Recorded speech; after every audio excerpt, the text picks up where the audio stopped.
Hey everybody, welcome back to the exciting finale of yesterday's part 1 video. It just took too long and there were too many great fish catches for me to just include it in one video for day one.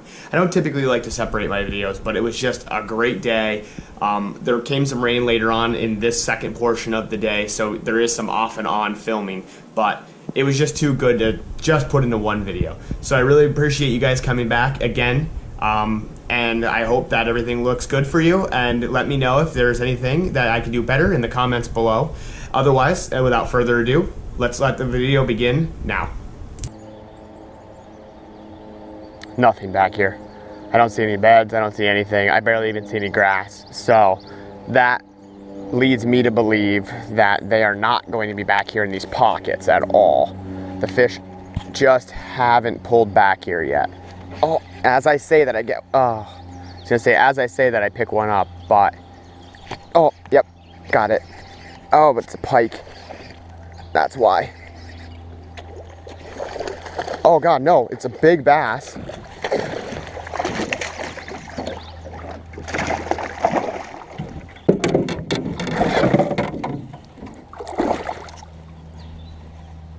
It's a massive smallie.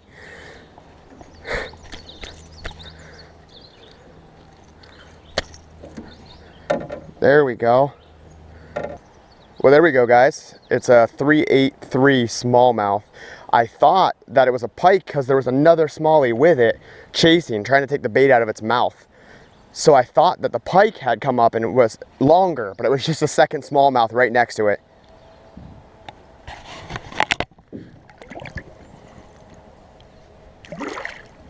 There she goes. That smallie was right on the bank. Couldn't have been further or closer to the bank. I hit that tree when I actually caught it. He popped it coming off the tree, missed it, and then popped it again. I don't know why he was up that shallow though, but I'm willing to give it a shot. I'm gonna run up there and see if it's on a bed. Now I see old beds here, but I don't see any new beds. And that smallie was sitting in like 8 inches of water inside of this brush here. Now on the other end, there's these trees that grow out of the water, and they're on the other end as well. You can flip into them. So maybe that's a sign that these smallies are pulled up into these trees for some reason. I don't really know why, because there's nothing for them. It's barely any water and it's not that warm. The water temperature can't even be, I don't know, maybe 50 degrees, 55 degrees. I don't think it's any warmer than that. I drove 5 hours north. I'm on the Canadian border here. At this point, I've tied on just a cheap Bass Pro rattle trap, and I'm throwing it above this milfoil. The milfoil hasn't got all the way up to the surface yet. It's probably about 2 or 3 foot under the surface. So it hasn't really started that growth pattern that becomes a problem. And there's a fish right there. And it looks like it's a bass finally. A little largy. Another cookie cutter 2-pounder maybe.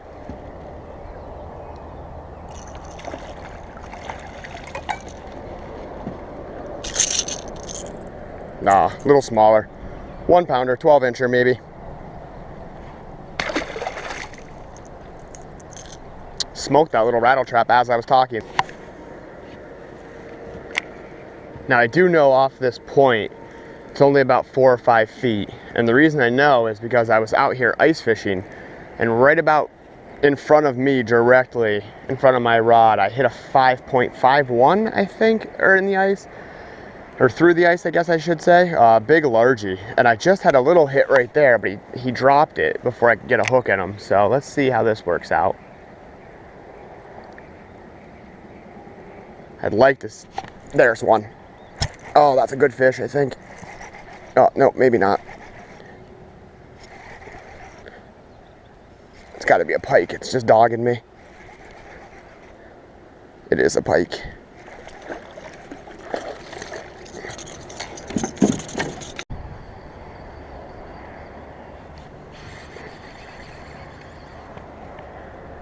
Oh, that's a good one.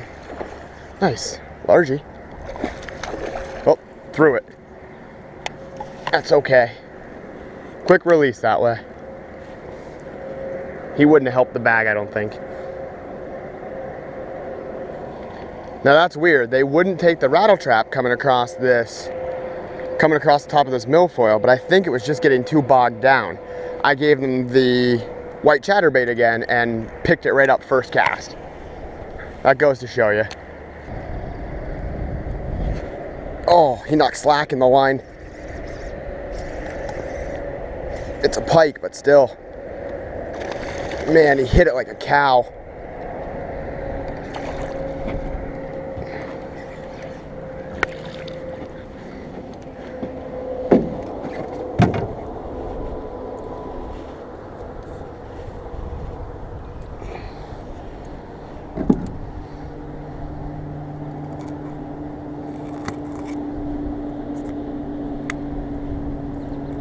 That's weird. He doesn't even have the hook in him. It's just the hook's on the outside of the mouth. He got wrapped up in the line when he hit.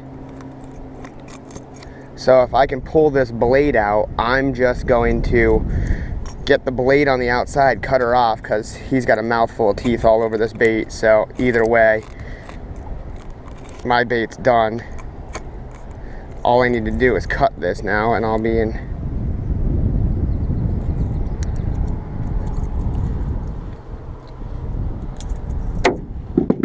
Should be able to dump him.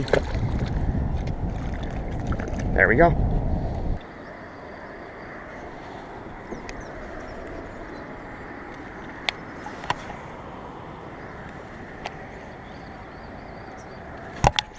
There's a bass. That's a nicer one too. That's a nice bass. Come on. Hold it. Oh, maybe it's not. Not as good as I thought it was, but he was sitting on shore again.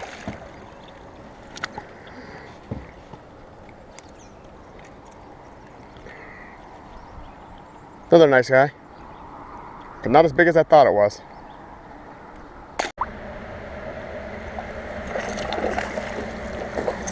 I missed the hook set on this little guy, but I got one here. Just a baby though. Not gonna help the average. At this point,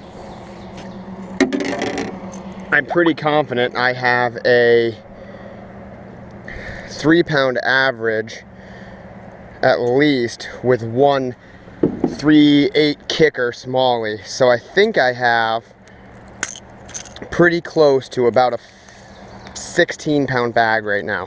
So we're approaching quickly that 20-pound mark that I was looking for.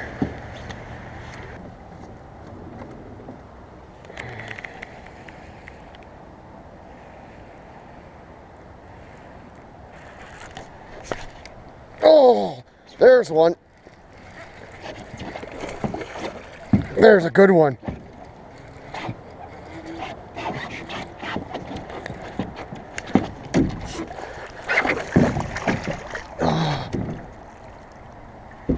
Oh, give me your face.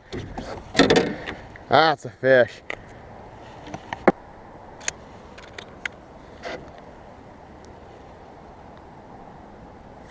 $4.05.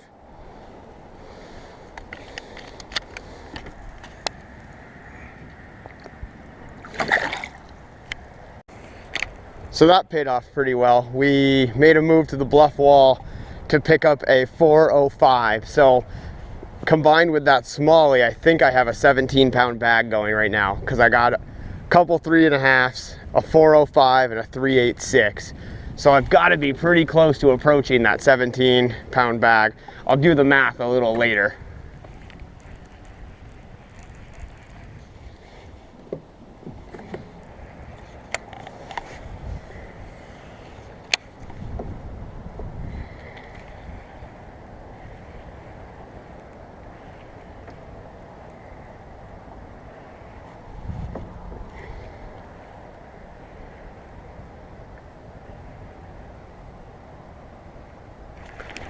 Oh, missed it.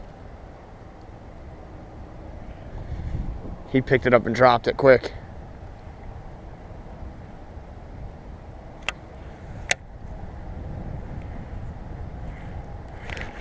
Oh.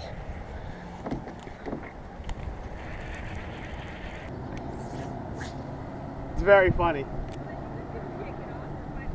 Yeah. Oh, come on. Come on.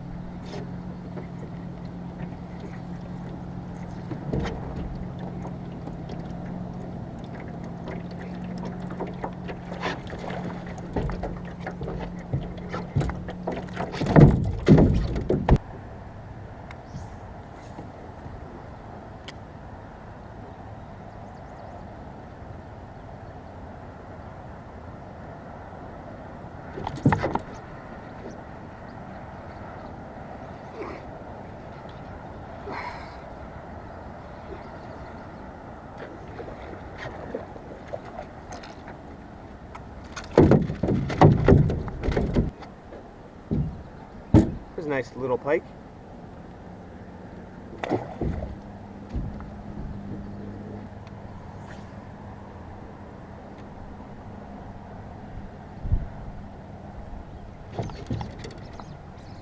There's one.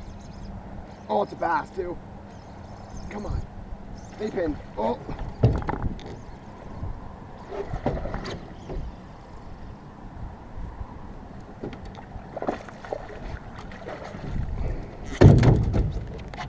There's another 3.5.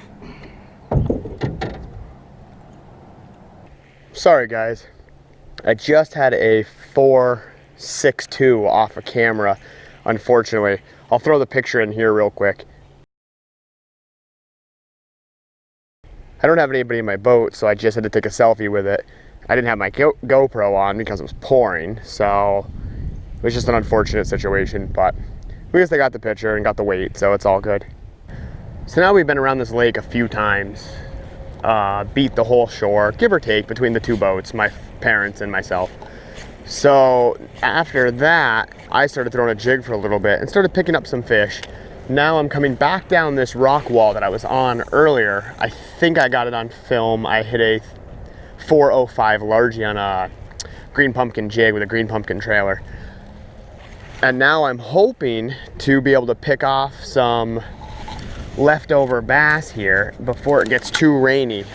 Sorry about the rain jacket, but got to deal with it a little bit, I guess.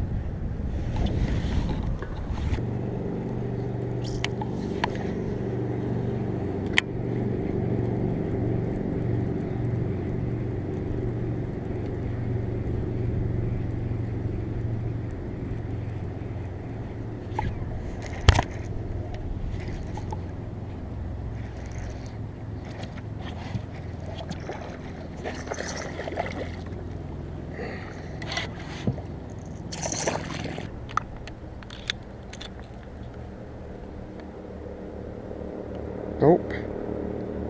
2 3/4. Little light. See you, bud.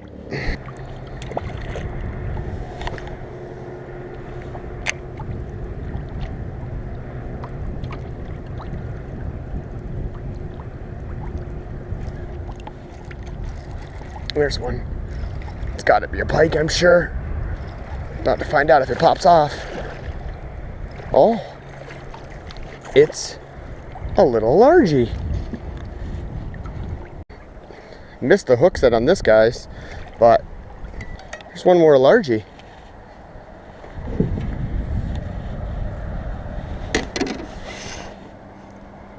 I'm gonna make the joke again about cookie cutter largies, but man, another 2.5 to 2 3/4, maybe 3-pounder.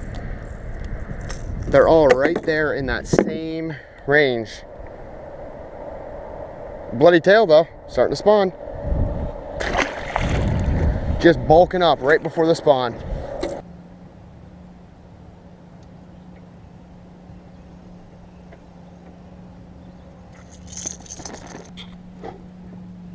Nice little yellow perch. Took a rattle trap right up inside the boat. Well everyone, as you can see, I'm back at home now at this point. I'm just catching up on my backlog of these New York fishing trips that I took up to my parents. We did have a good trip.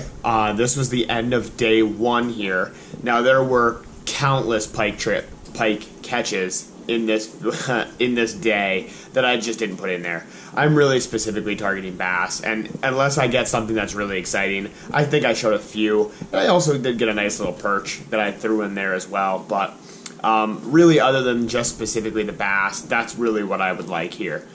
So again, I appreciate you guys for taking the time to watch the video. Please, if you can, like the video and subscribe to the channel. It really goes a long way. If you have the opportunity, share it. But really, the subscription is what it's about. It doesn't take long. You just hit the little subscribe notification right below my name. But thanks again for watching, and have a wonderful day.